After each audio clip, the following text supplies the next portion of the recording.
One. Welcome back to another episode of the All That Podcast, and we have a very unique, interesting topic today.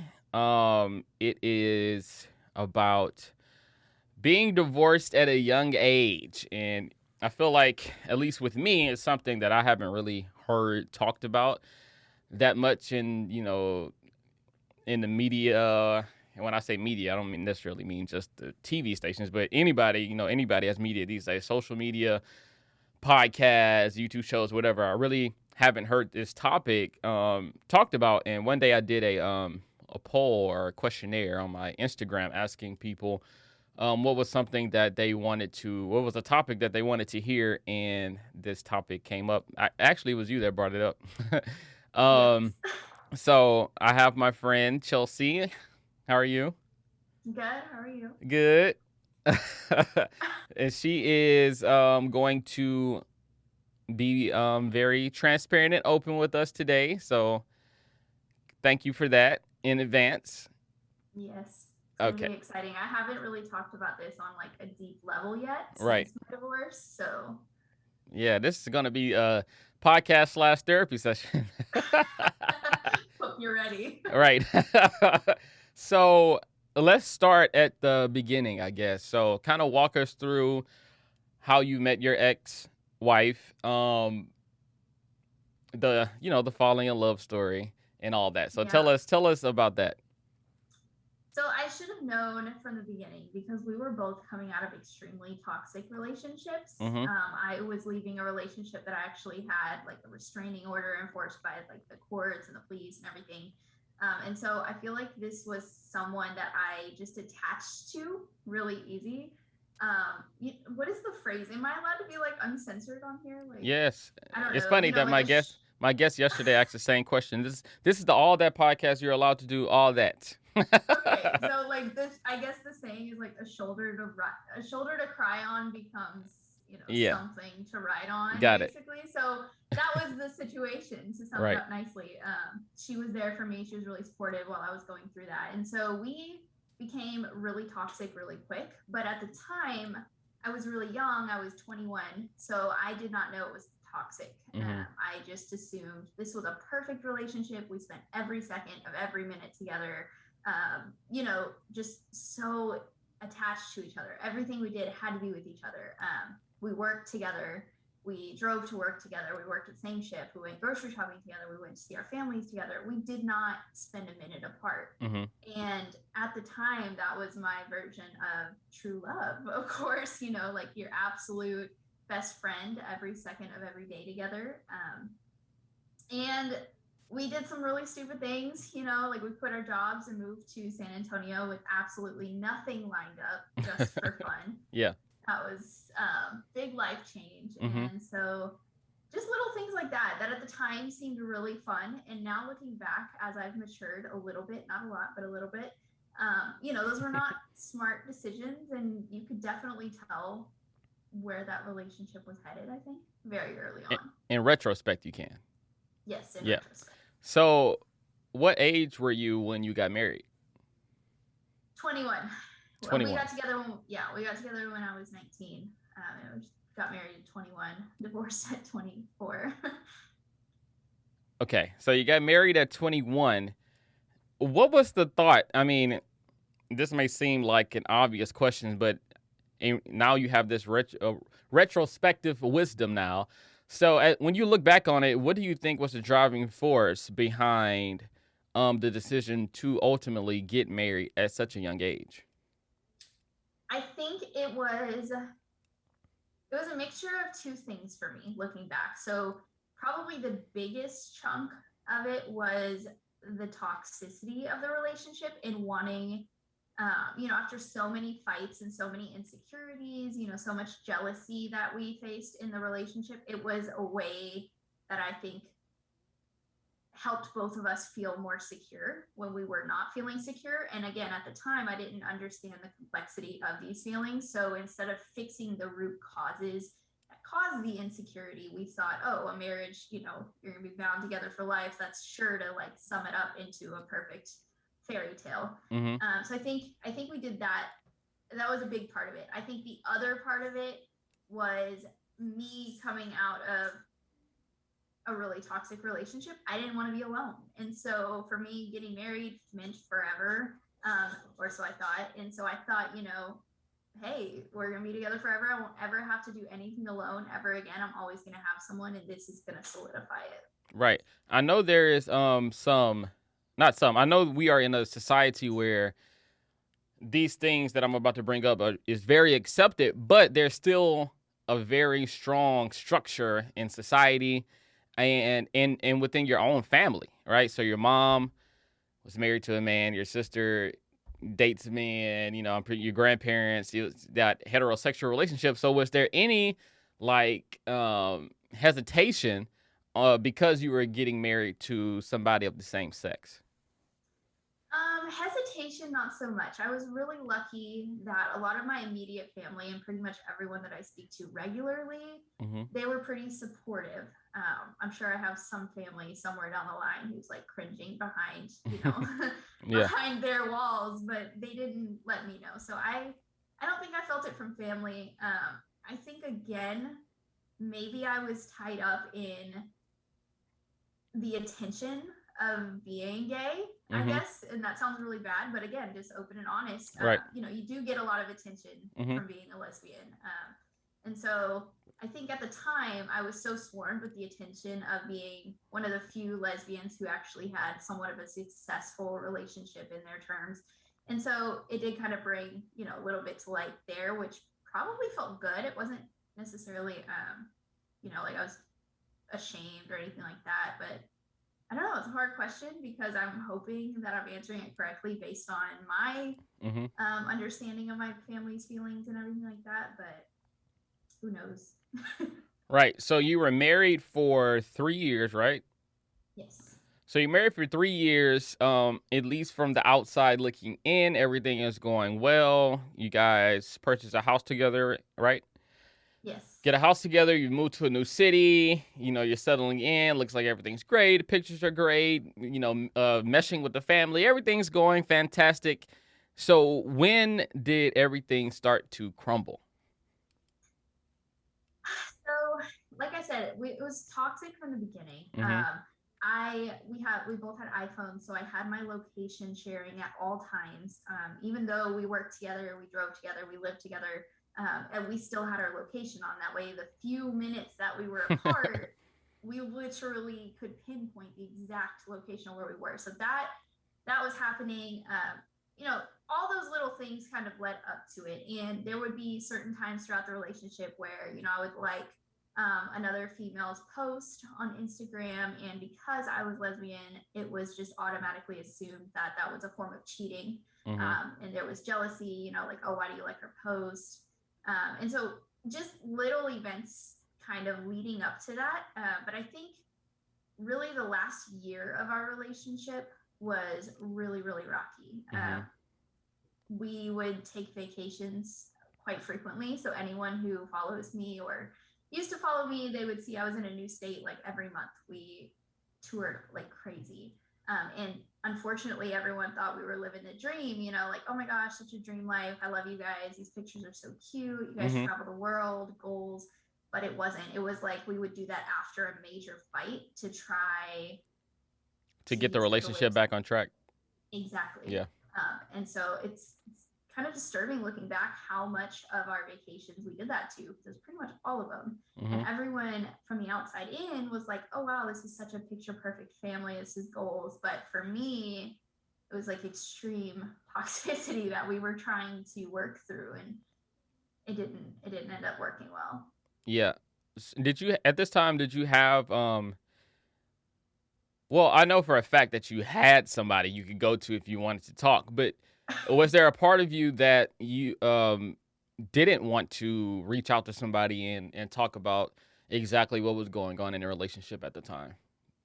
So I couldn't talk to anybody. Oh, so you couldn't. So I was wrong about my fact. You're wrong. I mean, I did have, technically, yes, I had people to talk to. The issue was, it goes back to that level of toxicity. So I have like a Mac, and my Mac is synced with my phone. I have an Apple Watch, which is also synced with my phone. Oh, I And got there you. were Got it. numerous times where Hmm. she would find conversations, Yeah. even if it wasn't about her, just me being stressed. And she would be like, oh, why are you going to someone else? And she would actually be able to read these messages that I was, having with someone else. Or if I called someone and cleared it from my phone, not to be sketchy, but just because I knew what would happen, she would find it somehow on my watch. She'd scroll. I mean, it was so deep, the level of detective work that Hmm. she gave. So I really, just to avoid that fight, I didn't want to talk to anybody. Got it. So, who filed for divorce? I asked for it. She technically filed. Okay, so what was the thing, the point, the thing that you can pinpoint, the moment you can pinpoint, the hour, second, week, whatever it was that you can pinpoint that led you to that decision to be like, look, I'm done. That's an easy one. So, over the years, obviously, we had so many fights, but it was between us. So, not a lot of people knew about it. We could shake it off, and like the world kept turning. Hmm. But as I mentioned, we worked together at the same facility, and we were both leaders. So, we had a number of people working under us that we were directly responsible for managing. Well, one day she decided that I was cheating on her with somebody within our work environment. And she didn't handle it very well. And there was really no evidence. Again, we drove to work together. She had my text messages, she had my location. It was just kind of an assumption based on jealousy because I would talk to this person quite frequently, Hmm. like I would pretty much anybody else. And so she went to my area of the job that we worked at in front of all of my people and kind of really started cussing me out, calling me, names and Hmm. accusing me of this action using that person's name in front of everybody who also works with this person. And so it was so awkward for me to have to deal with that because I knew her personality and I knew she was overreacting and I knew she would calm down and it would be fine. But when you bring it to a public level Hmm. where that person doesn't even know what's going on and she's accusing us of having a relationship, that person thinks I'm crazy, it's that level like of embarrassment that you just can't get over. I mean, we're going to heal from it because we're toxic and we've done this before for years, but in a work setting and where that professionalism is taken away and your credibility is taken away, and now a whole building starts rumors, and it's just really hard to work past that and get to a point of normalcy again, especially working together where we're supposed to just pretend like it didn't happen. Right. I'm going to ask you this question because I know that this is in the psyche of a lot of people who are thinking about or facing divorce, especially if they come from a family like you do, where, I'm sure, your parents had ups and downs, but, they were able to stay married a long time, right? If you look at your grandparents, it's a marriage, long time. So, in your immediate family and what you saw growing up, did you feel any of that pressure? Because, some people will be like, man, I don't want to be seen as the quote unquote failure in the family with my marriage. I kind of want to live up to, my parents or my grandparents or whatever. So did you feel any of that pressure when you made your decision? Absolutely. It took Yeah. me a long time to make the decision because it was pressure, but it was embarrassment. It just felt like I did this to myself. Like I wouldn't be worthy of having another relationship because I obviously can't keep this one. So what makes you think I could keep the next one? Mm-hmm. It's just little thoughts in my head that my parents wouldn't think that I did enough to save the marriage, that I gave up too easily. Mm-hmm. Little things like that that I still face to this day. But yes, to your point, nobody in my family pretty much is divorced. Everyone has figured it out except me. And Right. so it was rough. It was hard. It was embarrassing. Yeah. So describe that week, month directly after the separation. She's gone. You're by yourself and you're alone, and describe that time period. What were you going through? What were you thinking? Were you depressed? Tell us about that. It took, honestly, almost a whole year Wow. for me to function. The weeks after were really hard. I went home, I cried, I skipped work, I used all of my PTO days. I almost lost my job really because I couldn't be at work, especially because we worked together. Yeah. So the actual business place was really a skeleton full of memories. Mm-hmm. But it was very hard. I was depressed because I didn't have her. I was depressed because I felt like it was my fault. Again, she would, make me feel like I was the reason we were getting a divorce. And so I would think about those. I'm like, am I the reason? Did I do something wrong? Did I do enough? It took probably several months to get to the point where I could function daily Mm-hmm. and just actually go to work and have a normal work cycle. But I would get home in the house that we had together. The house was empty except my bedroom. It just had literally a bed, a TV. There was no couch. There was no living room set. All of the other bedrooms were empty. So it was so depressing to go home to that.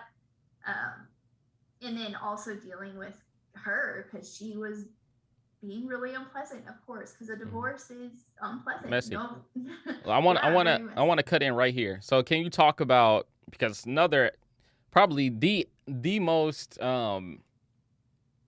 gruesome part of a divorce is the fight over things. So you guys own things together, a home or whatever. So can you talk about that and having to, I don't want to talk to you right now, but I kind of have to talk to you, because, what do we do with this? And, you want your stuff back. I want my stuff back. Like, things we brought together. Like, what do we do? So can you talk about going through all that? Oh, man. It was rough. It was rough because I don't think handled it like adults. And obviously, I think a lot of people who go through a divorce will say the same thing, that you're not in your right mind and you're very petty and you're very difficult because it's a hurtful situation. There's a lot of feelings, there's a lot of emotions that can be displaced in the wrong form. And so, yeah, it was really messy. We decided a little bit differently than I think most people handle a divorce. We decided to do a no contest divorce where we just agree to the court. And so it took a lot of fighting outside of the court for us to agree inside the court so that we didn't need a judge to determine who gets what. So I ended up keeping the house. She came and got a lot of the furniture, a lot of the fun stuff, I call it.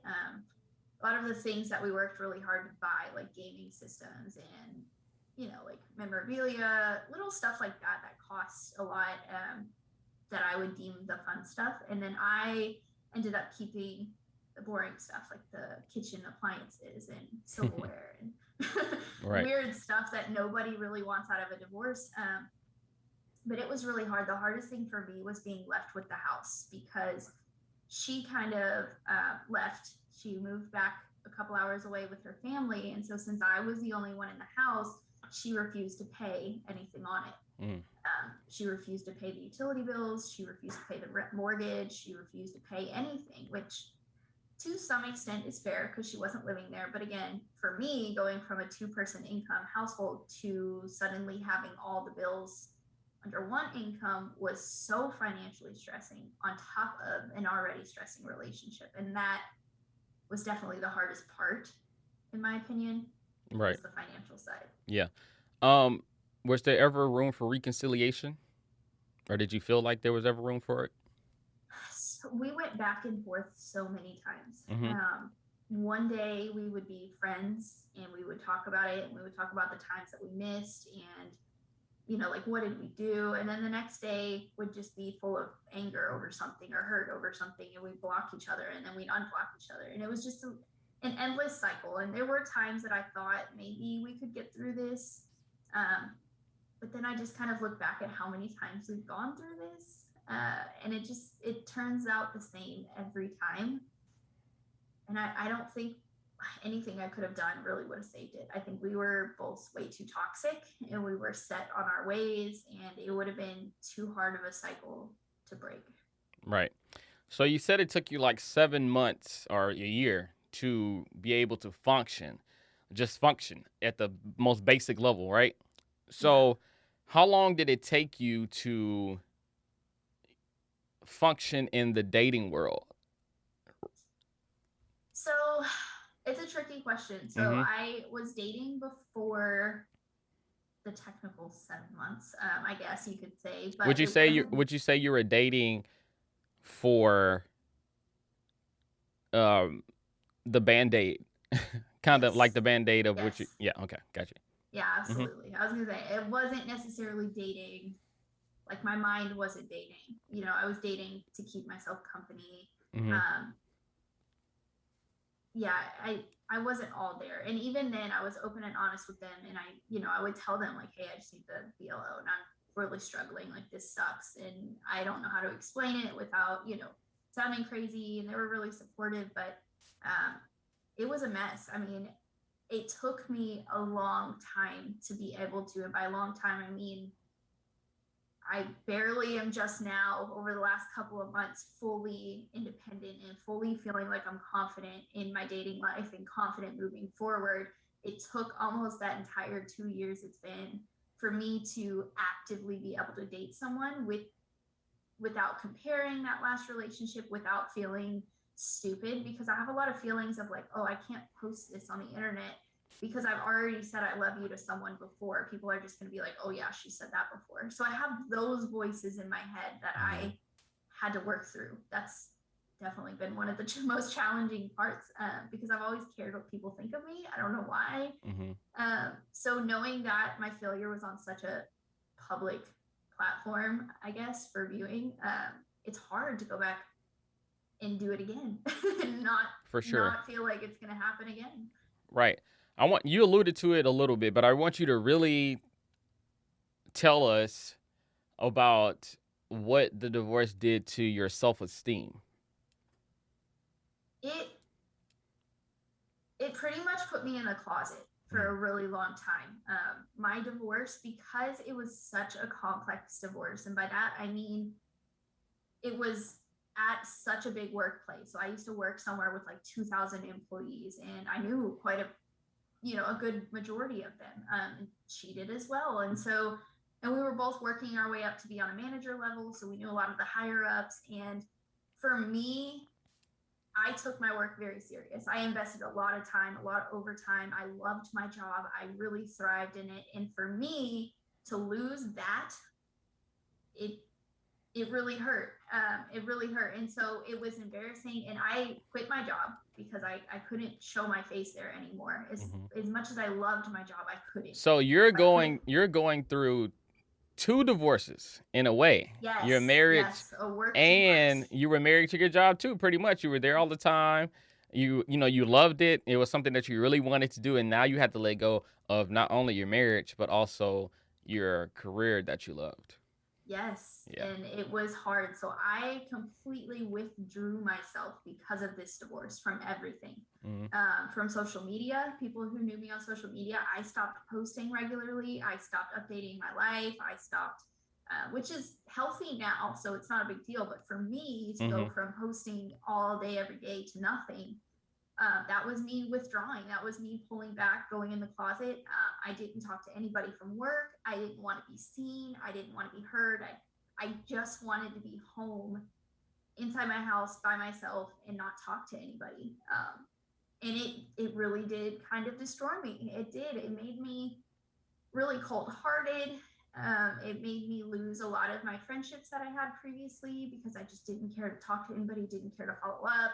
Mm-hmm. I would, be doing the whole like search for her on the web thing to see what she was doing. And then because she moved on very quick. And so I would see that and it would, destroy me. Like I didn't understand, even though I was the one who asked for the divorce, it was still a breakup that I wasn't ready for, if Mm-hmm. that makes sense. Right. So I was really grieving a lot of things all at once. I was grieving the financial life that I used to have that I no longer had. I was grieving work. I was grieving her. It was a lot. And I didn't know how to sort through those feelings at all, other than just to stay home and try to fly under the radar so nobody asked me questions. In retrospect, what do you think you would have done differently at the beginning of the relationship before you got married? Because I hear people all the time, and when it's time for me to get married, I'll do this too. But are a big proponent of marriage counseling before marriage, And I always tell people, like, you should really, really date people a long time before you decide to settle down, because to me that dating stage is where you build the friendship, and also you really get to know the person instead of, you know, just jumping, diving in there, so looking back, what do you think you would have done differently before you decided to get married? I definitely would have dated longer. We only Hmm. dated 9 months. Yeah. And we were engaged after 9 months, and we were only engaged for a couple months. We just did the whole like get hitched wedding thing. I definitely would have dated longer, and that's something that I can guarantee I will do in my next relationship, because about a year and a half in dating her, or dating slash married to her, I guess, Hmm. that's when I started noticing these things. And it would have been a lot easier to walk away when we weren't married Hmm. versus knowing that we were married. Obviously, tried to stick it out a little bit longer. Right. Another thing I would have done is just make sure we talk about our boundaries, because there were a lot of things that made me uncomfortable from the beginning, but I felt like, oh, it's fine, it's so little.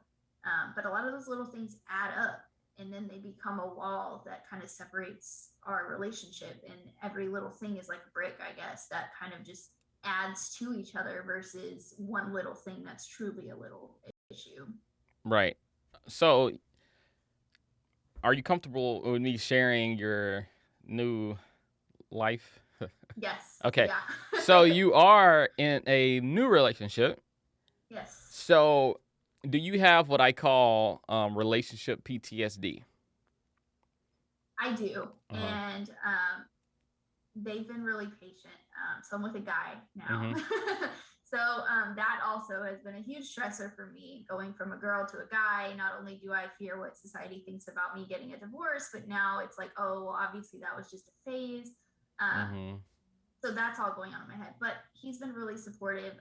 He is very good at pointing out when I'm having those somewhat PTSD moments, when Mhm. I am doing something that doesn't make sense or having a reaction to something in a way that I shouldn't.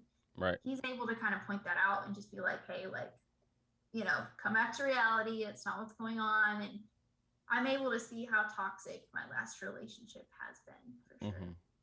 So when you look back on your marriage, how do you view it? Do you view it as a failure, or do you view it as a lesson? I don't think it was a failure. Mhm. Obviously, the marriage was a failure, but I think a lot of good still came out of it. It was definitely a lesson that made me so healthy today, Mhm. even though I had to go through hell to get here. Right. And I think it also brought like a lot of really good life experiences for me. Just the traveling aspect, all the traveling we did do, being able to get that out of my system and actually live a young life where we had that flexibility. Um, yeah, I think there was plenty that I took out of it that kind of deems it not a failure. Right. What exactly do you think you took out of it? All the toxic, Mhm. which is a good thing, because it allowed me, while I was just sitting at home sulking in my sorrow for a year, it really allowed me to kind of break down each of those individual components and look back. And I would do that all day, every day. I would obsess over my divorce. Like, people got tired of hearing about it, but that's Mhm. all that was on my mind was my divorce. And I'd be at home and I'd think about a certain scenario, and I'd look back and be like, dude, that was not okay. Like, I can't believe I let that go. Or, it would take me a week to work through some of these things. But because I got that divorce, I feel like I worked through a lot of feelings and emotions that would have taken me a lot longer in life, maybe, to Mhm. experience at that level. And so it just kind of jump started a lot of the things I needed to fix with myself all in 1 year, versus, keeping those traits that I didn't know were necessarily toxic. Have you forgiven your ex? Honestly, no. Honestly, I haven't. I think she's moved on. She's actually engaged, possibly married by now. I'm not sure. Mhm. So she's moved on. I am still very bitter about a lot of things. Mhm. That I know we said it's going to be a therapy session at the beginning, but that is very um a very important step for you to fully move into your next phase and level in your life, because at the end of the day, like you said, she's moved on, she's engaged. So really you being bitter is really only affecting you. Yeah. So and it's weighing you down. So forgive. A lot of people don't understand that forgiving is not for the other person, it's for you. Not saying that you don't forget, you know what I mean? Because, Yeah. you'll be foolish to make a mistake, twice, but you should forgive her and forgive. Let me ask you this question. And I was about to say, and forgive yourself. Now, the number one question I always ask people when they're talking about breakups, because, I heard when Jada Pinkett said this, I heard her and I was like, dang, that's really good. She said that when we break up with somebody, we always talk about what they did, but we have to take some responsibility because we are the people who chose them. So what do you think you could have done differently to make your marriage work? Oh man, that's a good question. I Mm-hmm. definitely am not trying to play the innocent one, Mm-hmm. because I feel like there's two sides to every story, and this is For my sure. side, like your point. Yeah. It's just hard for me. I think that's still something I haven't worked out yet, Mm-hmm. because the main issues of our relationship was jealousy. And for me, and this is just being honest, Mm-hmm. and maybe it's normal to be this stubborn and not be able to self-identify your failures, but for me, I gave up a lot of my freedoms, a lot of my privacy, a lot of anything I could give up to convince her that I was loyal. And I was. Our whole marriage, I never once cheated, but so many times I was accused of cheating Mm-hmm. that it just got to the point where I would almost not instigate or mock the situations, but when her insecurities came up, I would be like, oh, let me guess, I'm cheating, right? Like, Yeah. okay, well, I'm cheating with this guy too. I'm cheating with her too. And so maybe, looking back, Yeah. I didn't do the best job of handling the situation, Mm-hmm. because now I would obviously take a much calmer approach to it and actually address the issue. So I don't think I was an angel, of course. I think it just was so much hurt and scar tissue that anytime an issue like that popped up, it was just, I knew the reaction that I was about to get no matter how I handled it. So there was no point in me being sensible and logical. I was just going to just get it over with, start the fight, and, so we could move on. Right. It's hard. It's a hard question. Yeah. I think I was a little immature with a lot of my responses. Mm-hmm. Definitely a lot of instigating And also, I adding think on. you already kind of understand that quote I said that quote I said that Jada Pinkett said when she said that at the end of the day, we are the ones who chose this person. So what does that say about us? And at the beginning of the podcast, you were like, you needed security, you needed somebody there with you at the time, and so I think you see where you might have been, culpable in choosing her in the first. Not that she's a bad person or anything like that, but you can kind of see why you got into a relationship, and it might have not been for the quote unquote right reasons. Yes, absolutely. There Yes. was very little that I saw of her at the beginning of a relationship that most people look for in a wife or a husband. Right. So for a man or a woman listening to this who is going through a similar predicament, they're young, um, going through a divorce, doesn't know necessarily the next step they need to take, or they're depressed and they don't know if they'll get out of it. What advice would you give them? Definitely to really think about it. For me, getting a divorce young was the most frustrating part, because a lot of your friends our age are not going to be able to understand or relate, or if they are also married, they're still in their honeymoon phase, and so they're going to tell you, oh, you can't get a divorce, you just have to work through it, or this is what we do and it works for us. But I think the most important thing that I can say that someone told me it's a lot easier to restart your life when you're young because your life hasn't been built yet. You Right. know, in our 20s or early 30s, we're still creating our life versus getting a divorce when you're 40, 50. You know, you've created so much that it makes it that much harder. Right. And so for me, getting a divorce earlier rather than later made all the difference in the world because I'm 26, I'm rebuilding, I'm thriving, and there was very little of my life taken away from this experience versus if I would have felt trapped, if I would have stuck it out, knowing, you know, you can trust your intuition. Your body knows if this is going to work or not. You just have that feeling. Right. So, lastly, first of all, thank you for coming on, being so transparent with us.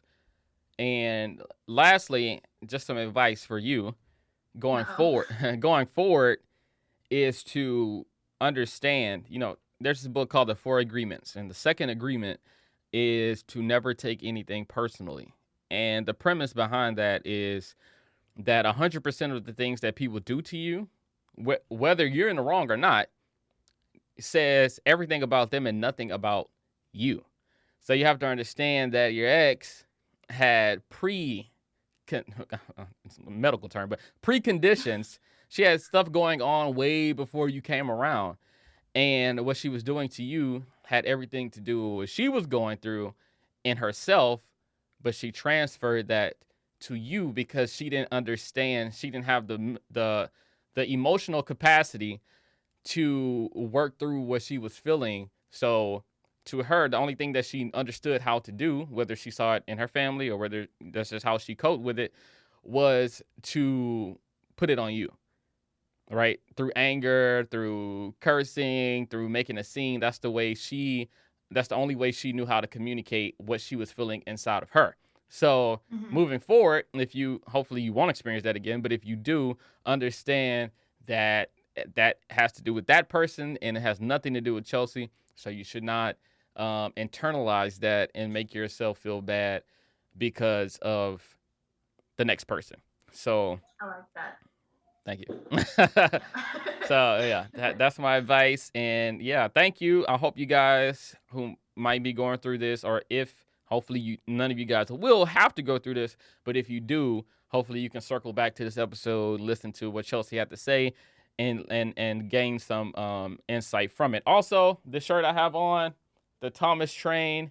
I want to give a shout out to my cousin. She is in line for a heart transplant and a kidney transplant at the same time. She's been through a lot. She calls herself Lazarisha because she literally, came back to life. She was in a coma, came back to life. She lost an eye. Now she has to get a heart and kidney transplant. So, and she seems to beat everything. Like when she told me, she texted me, she was like, Khyrie, now I got to get a heart transplant, kidney transplant. I didn't even trip about it because it's like this girl beats everything. So I want to give a shout out to her and tell her that I'm inspired by her, and her story. And I know that God is using her life to get a message out and give her a testimony. So if you guys, I'll put the link in the description, get a Thomas Train shirt. It would go toward all her medical expenses and living. She's had to move cities and all those expenses. So shout out to Chloe. Love you. Chelsea, thank you. Love you. Thank you. All right. And I will see you guys next week. Peace.